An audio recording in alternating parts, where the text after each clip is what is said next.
When did someone give you an ultimatum? By the time I was 17, I had already raised 8 of my mom's adopted children. You see, my mom was obsessed with social status. Every adoption got her another newspaper article, another 10,000 likes on Facebook. The thing was, she never actually wanted to parent them. That was my job. It all started when I was 9 and she brought home the first baby, a premature infant from Guatemala who needed round-the-clock care. "You're so mature for your age," she'd said, handing me the feeding schedule at 3 a.m. "This will teach you responsibility." Well, I was making the kids packed lunches when she called a family meeting and slid photos across the table. 3 babies from Ukraine, all under 2. One with cerebral palsy. "Mom, I can't do this anymore," I said, voice shaking. "I need to finish school. I've already missed 47 days this year." She tilted her head. "Are you saying you won't help these innocent children?" "I'm saying I'm 17 and exhausted." That night, after everyone was asleep, she came to my room. "Fine. Don't help." She showed me their medical files. "But either you care for them," she said quietly, "or they suffer. Your choice." My head spun while I processed what she was saying. She knew I couldn't watch babies suffer, that I would always choose them over me. The next morning, I tested the waters. Instead of staying home with Vance, who had the flu, I went to first period. Just one class. When I got home, I found my 4-year-old brother Danny on the kitchen floor, shaking. He's diabetic and his blood sugar was 32. Mom was on the couch, scrolling through her phone. "Oh no," she said, not looking up. "I completely forgot his insulin schedule. Guess that's just what happens when you choose to be selfish." That afternoon, I tried telling my school counselor. I didn't even finish the sentence before my phone buzzed. Mom's text. "Gigi's inhaler seems to be missing. Help me look when you get home." I ran home and found Mom holding the inhaler, examining it like she'd never seen one before. "Found it," she said cheerfully. "Accidents happen when you're not here to prevent them, don't they?" But the worst part was what I walked in on that evening. Mom had all the kids who could talk sitting in a circle. "Remember," she was saying in her sweet voice, "if anyone ever asks, I'm the best mommy ever. Because if you say anything else, they'll take you away and you'll never see each other again." 6-year-old Gigi was crying. "But you're mean to Talia." "My name." Mom's face went cold. "Talia wants to abandon you. I'm the only one keeping this family together. Now what do we say if someone asks?" The children chorused in tiny, terrified voices. "You're the best mommy ever." She made them practice it 5 more times before bed. I stopped fighting after that. If she wanted me to give it my all, I would do exactly that. I dropped out of school. Not officially, just stopped going. And when I did show up, I brought the toddlers. "These are mine," I told my chemistry teacher when she asked why I was bringing children to learn about the periodic table. I sold her jewelry to buy formula and kept every receipt. I used her credit card at the pharmacy. Let them flag it for fraud when a teenager bought $400 of prescription medications. 2 weeks later, she announced she was adopting premature twins with serious heart defects. "They need surgery within 6 months or they won't survive," she said at dinner, like she was discussing the weather. "The adoption agency needs proof of a full-time caregiver." She looked right at me. "I told them you'd deferred college." The next morning, she left for a 5-day charity retreat in the Bahamas. Just left a note on the counter with the twins' feeding schedule. One was on a heart monitor that beeped if his oxygen dropped below 90. It dropped every hour. Then Franticia, our 3-year-old, had a seizure in the bathtub while I was trying to cool the babies down. I called 911 with a baby under each arm, Franticia convulsing on the bathroom floor. The paramedics found me sobbing, covered in vomit with 14 kids. The twins' monitor shrieking. "Where are your parents?" they asked. I showed them Mom's text from the Bahamas. "Handle it. That's what you're for. Don't call again. I'm in a meditation session." The hospital social worker pulled me aside the next day. She had a file 3 inches thick. 47 ER visits in 2 years. All brought by me. Mom was never present. "She's getting an award tomorrow," I told the social worker. "Mother of the Decade, televised." The social worker's face was grim. "We've been building this case for months. Your teacher, the paramedics, the pharmacy, even your neighbors. Everyone saw it but couldn't prove it until now." She paused, studying my face. "Did you know she's been collecting $11,000 a month in adoption subsidies?" I felt my knees buckle. 11,000. While I sold her jewelry for formula. That's when I realized. The system couldn't give me justice. And my mom forgot one crucial detail. When you take everything from someone, they've got nothing left to lose. And everything to gain. I walked to the hospital cafeteria after Althea left and bought the cheapest coffee they had. The twins were still upstairs in the NICU with tubes and monitors everywhere. I sat there for an hour watching steam rise from the cup and made my choice. I was done protecting Mom and done letting her use these kids as props. I found Althea's card in my pocket and called her from the lobby. She picked up on the first ring like she'd been waiting. I told her I'd help with everything, give them whatever they needed. She let out this long breath and said she'd been hoping for months I'd be ready. We set up a meeting for the next morning at 9 a.m. That night I couldn't sleep, so I pulled out the old shoebox from under my bed where I'd been keeping things. Every receipt from when I sold Mom's jewelry for formula was there. Every text she sent from vacation while kids were sick. Every photo I took at the hospital alone with crying babies. My hands shook as I sorted them into piles by date. 3 years of proof that she'd abandoned us over and over. I made copies on the printer and put the originals in a plastic bag. The next morning I got the older kids breakfast and told them I had a doctor's appointment. I met Althea in the same hospital conference room, and she had someone new with her. Fletcher Kent from CPS shook my hand and started asking about each kid's medical needs. He had a notebook and wrote down everything about Danny's diabetes and Gigi's asthma and the twins' heart problems. He wanted to know exact medication schedules and which hospitals we'd been to. Fletcher explained that even with the twins in critical condition, they needed more to move fast. Mom's public image was too strong and she had too many supporters. The system moved slow unless they had something nobody could argue with. I pulled out my phone and started showing them everything. Photos of me alone at every appointment with timestamps showing Mom was posting from beaches. Screenshots of her texts telling me to handle emergencies while she was at parties. Videos I'd taken of the younger kids crying and begging for food while she was gone. Fletcher's face got darker with each thing he looked at. He asked if he could make copies and I handed him the phone. After the meeting, I walked to Minnie's house next door. She'd lived there 20 years and seen everything. I asked if she'd be willing to be an emergency contact for the kids. She didn't even hesitate before saying yes. She told me she'd been watching ambulances pull up to our house for years and wondering when someone would do something. 2 days later, Mom came home early from the Bahamas with shopping bags from the duty-free store. She had that fake sweet voice she used after she'd been gone too long. She kept touching my shoulder and playing with my hair and promising we'd go somewhere nice after her award ceremony next week. I could tell she knew something was different by how I looked at her. She started talking about how tired she was and how much she needed my help. That evening after dinner, she gathered the younger kids in the living room. I stood in the kitchen doorway with my phone recording behind my back. She made them sit in a circle and practice what to say if anyone asked about our family. They had to repeat that Mommy takes such good care of them over and over.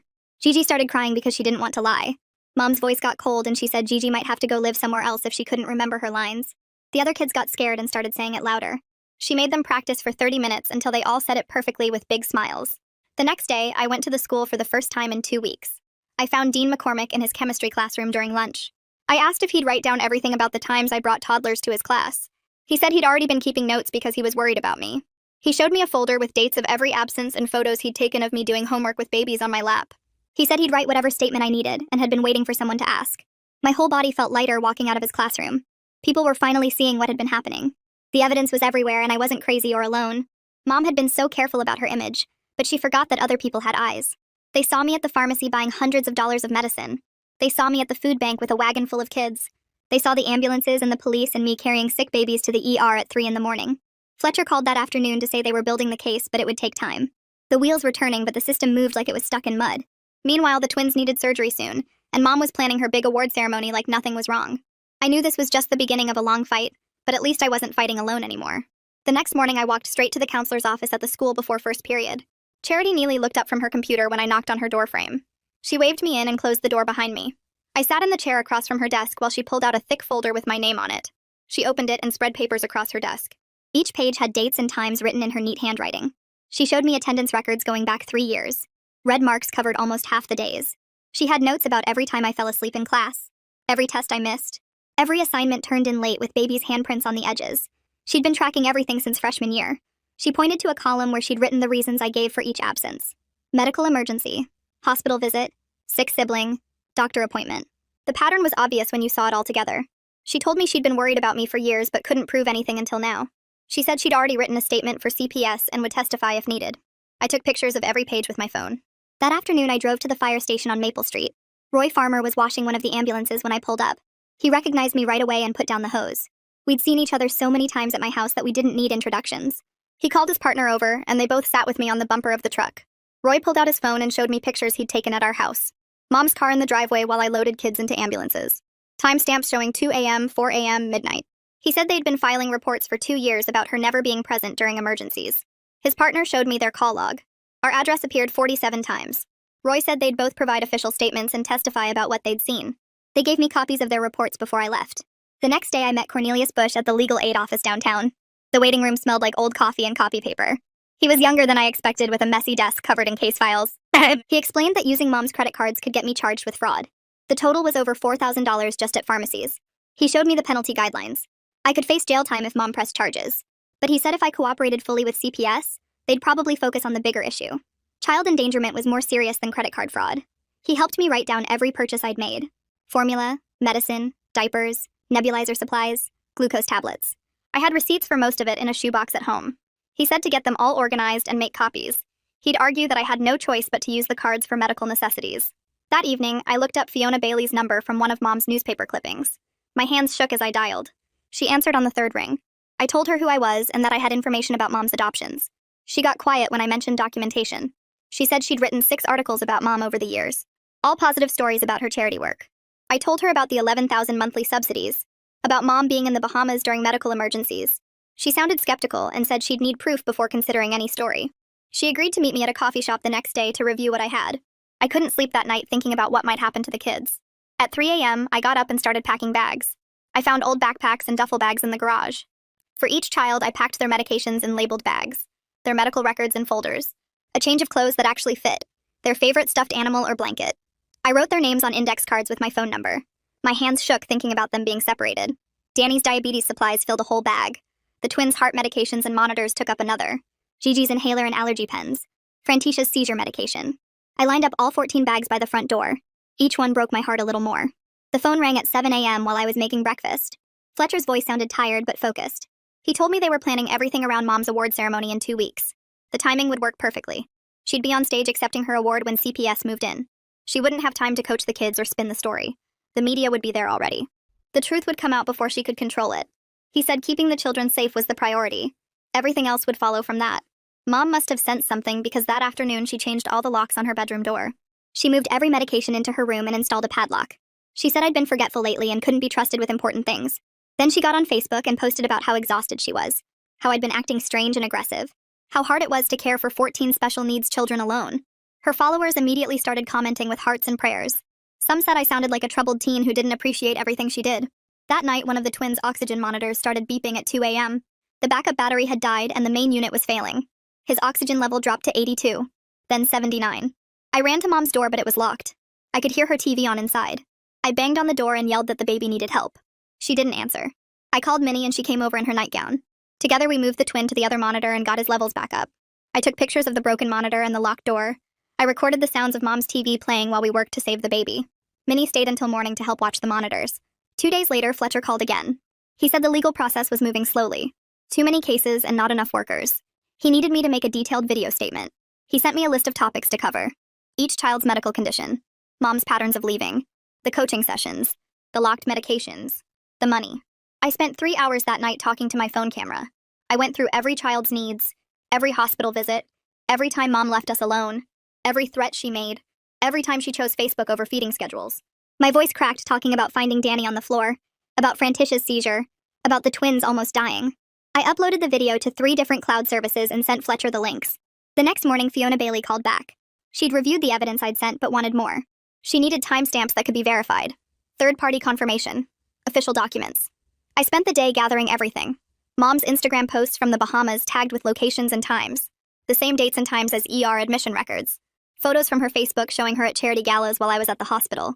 Credit card statements showing purchases at resorts while medical bills piled up.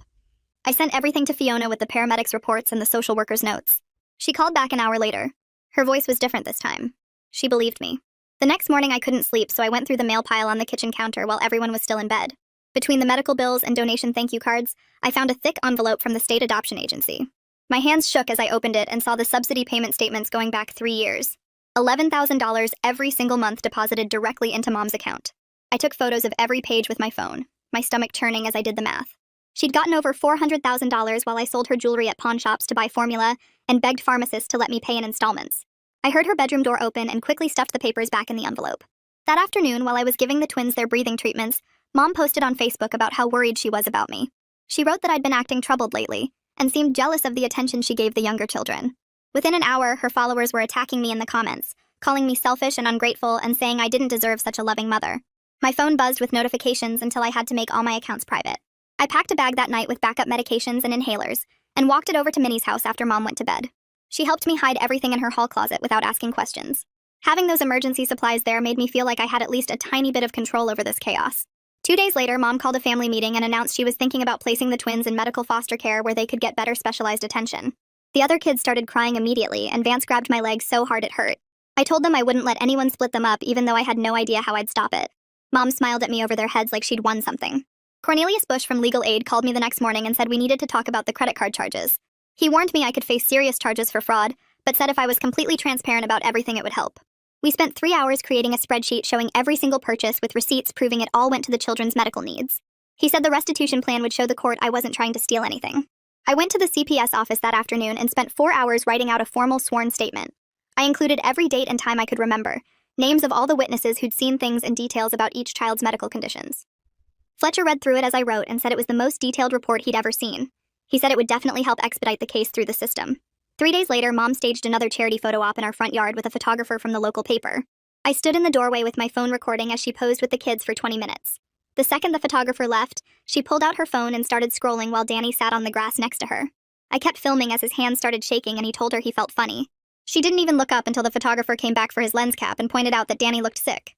When I reviewed the footage that night, it looked bad, but any decent lawyer could explain it away. She'd just say she was tired from caring for so many kids, or that she was checking their medical schedules on her phone. I needed something absolutely undeniable that couldn't be twisted or explained. Then I remembered we had a shared family account for tracking our phones in case someone got lost. I logged in and pulled up Mom's location history for the past year. My heart raced as I matched the timestamps to my calendar. She was in the Bahamas during 5 different ER visits, at a spa during Danny's diabetic crisis, at parties and restaurants during 8 other medical emergencies. Every timestamp matched perfectly with the hospital admission records I'd been keeping. I screenshot everything and sent it to Fletcher and Fiona immediately. The next morning, Minnie came over with a folder and said she wanted to help. Inside was a notarized statement she'd written about everything she'd witnessed over the past 2 years. She described hearing the children being coached through our shared wall and seeing ambulances at our house at least twice a week. She'd documented finding Vance wandering alone in her backyard while Mom's car was clearly in our driveway. She even had dates and times for everything. I hugged her and cried for the first time in weeks. The next day, Dean called me to his classroom after school and handed me a thick manila folder. Inside were copies of every absence slip, every tardy notice, and photos he'd taken with his phone of me sleeping at my desk with Gigi on my lap. Charity was already there with her own stack of papers, showing the 47 days I'd missed just this year, plus all the times I'd brought toddlers to the school. They'd been working together for weeks, creating a timeline that matched perfectly with the hospital records I'd given Fletcher.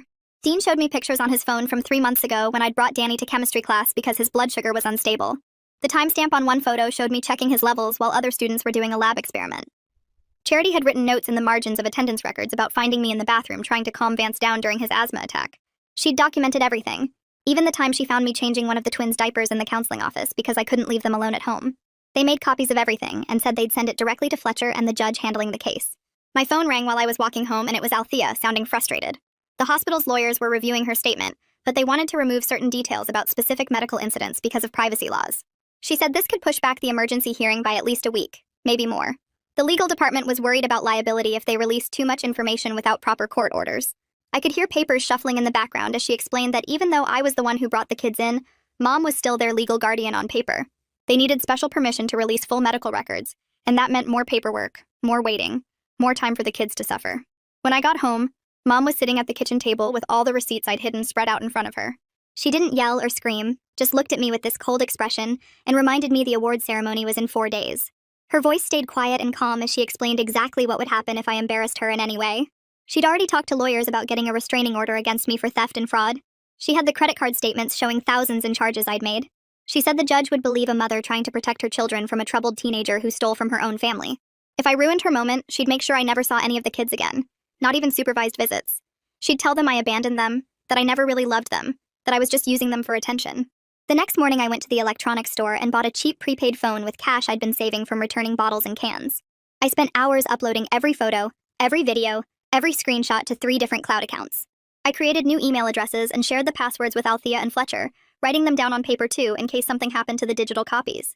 If Mom took my regular phone or tried to delete anything, copies would exist in places she couldn't reach. I even mailed a USB drive to Cornelius's office with everything backed up, just to be safe. 2 days later, CPS called to schedule a home visit for the next afternoon. Mom went into overdrive, turning our chaotic house into something from a magazine. She scrubbed every surface, organized all the medical supplies into labeled bins, and hung up drawings the kids had made. She spent 3 hours coaching them on what to say, making them practice their answers over and over. I watched her threaten to take away Gigi's favorite stuffed animal if she didn't smile enough. She told Danny that if he mentioned being hungry or sick, she'd blame it on me and I'd go to jail.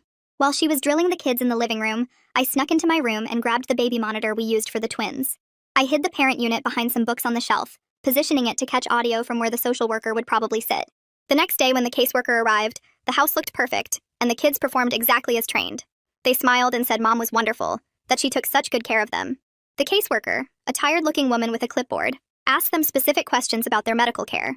Danny recited his lines about Mom always remembering his insulin, even though his hands were shaking slightly from low blood sugar right then.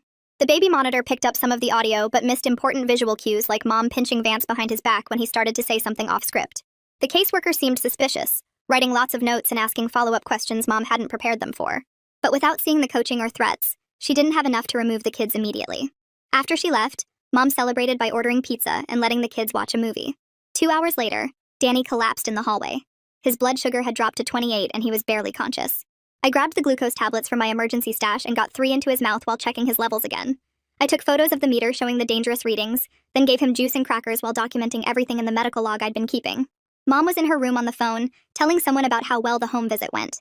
I handled the whole crisis alone, the way I'd handled hundreds before, my body moving automatically through the steps I'd memorized years ago.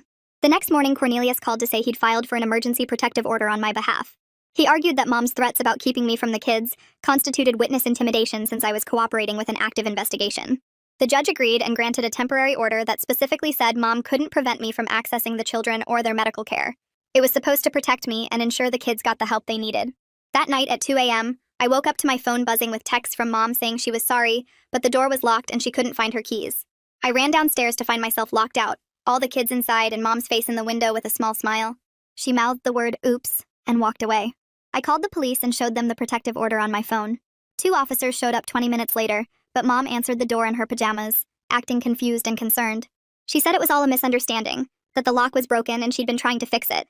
The officers did a quick welfare check on the kids, who were all asleep, and told me this was a civil matter, a family dispute they couldn't get involved in. They left me standing on the porch at 2:45 a.m. with no way to get inside. I sat on the porch steps and called Fletcher over and over, leaving voicemails about hearing the twins' oxygen monitors going off inside. I could hear the beeping through the window, that familiar sound that meant their levels were dropping. Fletcher finally answered at 5 a.m., sounding exhausted but concerned. He promised to expedite everything he could but said no judge would review emergency orders until regular business hours. He told me to document everything, to record what I could hear, to take pictures of myself locked out. So I sat there on the cold porch, recording the sounds of medical alarms inside my own home, while the kids I'd raised were in danger, and I couldn't do anything to help them. The sun came up around 6, and Mom finally opened the door, acting surprised to see me there. She said the lock must have fixed itself, and went back inside while I rushed to check on the twins whose oxygen levels were dangerously low. I got them stabilized and fed all the kids breakfast while Mom stayed in her room posting on social media about how hard it was being a single mother. Later that morning, my phone buzzed with a link from Minnie, and I clicked it to find an article by Fiona Bailey questioning how charity organizations vetted their award recipients. She didn't name Mom directly, but included details about adoption subsidies and medical emergencies that could only be our situation. The comments section was already exploding with people arguing about whether this was about Mom or not. Some defended her as a saint, while others started connecting dots from her social media posts that didn't match up. I screenshot everything before Mom could see it, and kept making lunches while my phone kept buzzing with notifications. Fletcher called me an hour later while I was changing diapers and his voice was excited. The FOIA request had come through confirming Mom received the full $11,000 monthly in adoption subsidies. Fiona's sources at the state agency had verified it independently, making this undeniable public record now. I nearly dropped the phone when he told me the total amount she'd collected over 8 years was almost $1 million. He said Jeremy Wolf, the CPS supervisor, had reviewed everything and was authorizing an emergency removal plan that just needed a judge's signature. They'd never seen such comprehensive documentation, and the children were clearly in immediate danger based on the medical records alone. I hung up and saw Mom watching me from the doorway with that cold smile. That afternoon, she gathered all the kids in the living room and announced she'd be live streaming from the award ceremony with everyone present. She called it a celebration of family and said we'd show the world what real love looked like. The younger kids clapped because she'd promised them ice cream, but I saw how she was positioning herself as a victim of jealous attacks online. Her followers were already rallying with hashtags defending her and attacking anyone who questioned her story. She spent hours coaching the kids on what to say if anyone asked them questions at the ceremony. 2 nights before the ceremony, I knew it might be my last chance with all the kids together. After Mom went to bed, I gathered them in my room and taught the older ones our emergency code word, which was butterfly.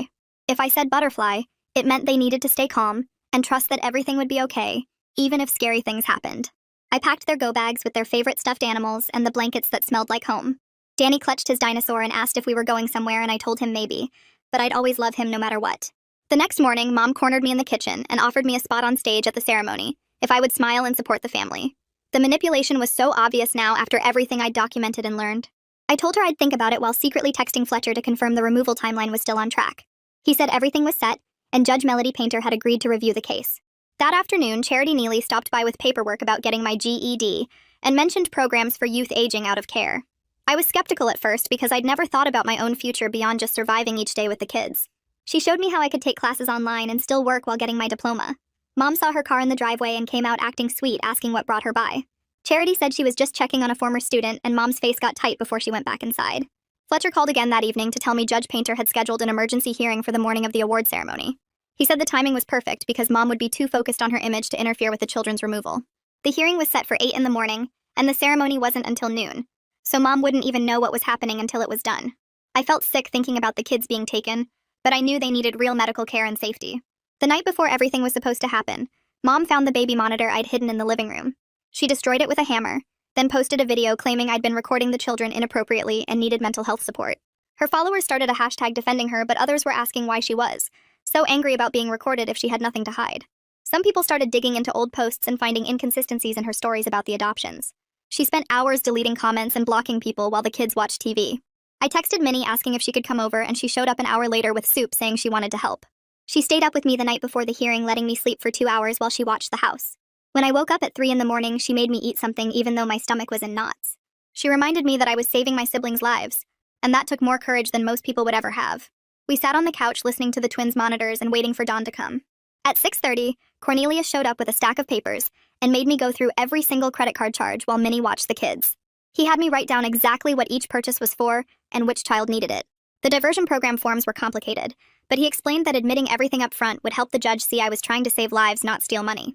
My hands were shaking, so bad I could barely sign my name on the last page. Minnie drove me to the courthouse at 7:45, and we sat in the parking lot for 10 minutes while I threw up twice from nerves. The courtroom was smaller than I expected, with wood panels and fluorescent lights that made everyone look sick. Mom wasn't there yet, but her lawyer was already setting up folders at their table. Fletcher waved me over to sit behind him and showed me the order of how things would go. When Judge Painter came in, she looked exactly like her photo online, except older and more tired. She asked me to come to the witness stand, and I had to put my hand on the Bible, even though my palm was so sweaty it left a mark. For 2 hours, she asked me about every single child and their medical needs, and I knew all the answers without even thinking. I told her about Danny's insulin schedule and Gigi's inhaler and the twins' heart monitors and Frantisha's seizure medication.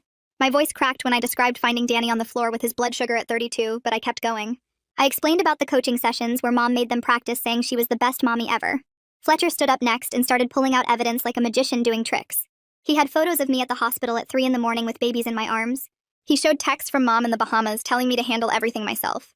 The medical records made a stack so high it wobbled when he set it on the judge's desk. He read statements from Roy and Dean and Charity about seeing me miss school to care for sick kids. Even Mom's lawyer looked uncomfortable when Fletcher showed the location data proving Mom was at spas during medical emergencies. Judge Painter's face got harder with each piece of evidence until she looked ready to explode. She didn't even wait for closing arguments before announcing her decision. Every single child would be placed on 72-hour medical hold starting immediately. She ordered emergency placement in homes with medical training and froze Mom's access completely pending investigation. Mom walked in right as the judge was signing the orders, and her face went white, then red, then back to white. She kept her smile, though, and walked straight to me, whispering that I'd destroyed our family. Her breath smelled like coffee and mint gum, and her fingers dug into my arm hard enough to leave marks. Outside the courthouse, she was already on her phone telling someone the children were just getting routine medical evaluations. She told 3 different reporters it was all a misunderstanding, and she was cooperating fully with authorities. Her ability to lie without blinking was amazing to watch even after everything. The removal started at noon, and it was worse than I imagined. CPS workers and police officers filled our house while the kids cried and grabbed at me. They divided them by medical needs, with the twins going to one specialized home and the others split between 2 more. Danny wouldn't let go of my leg until a worker gently pulled him away and promised he could keep his dinosaur. I rode in a separate van, watching through the back window as my siblings were driven away in different directions. At the award ceremony 3 hours later, Mom showed up in a designer dress acting like nothing happened.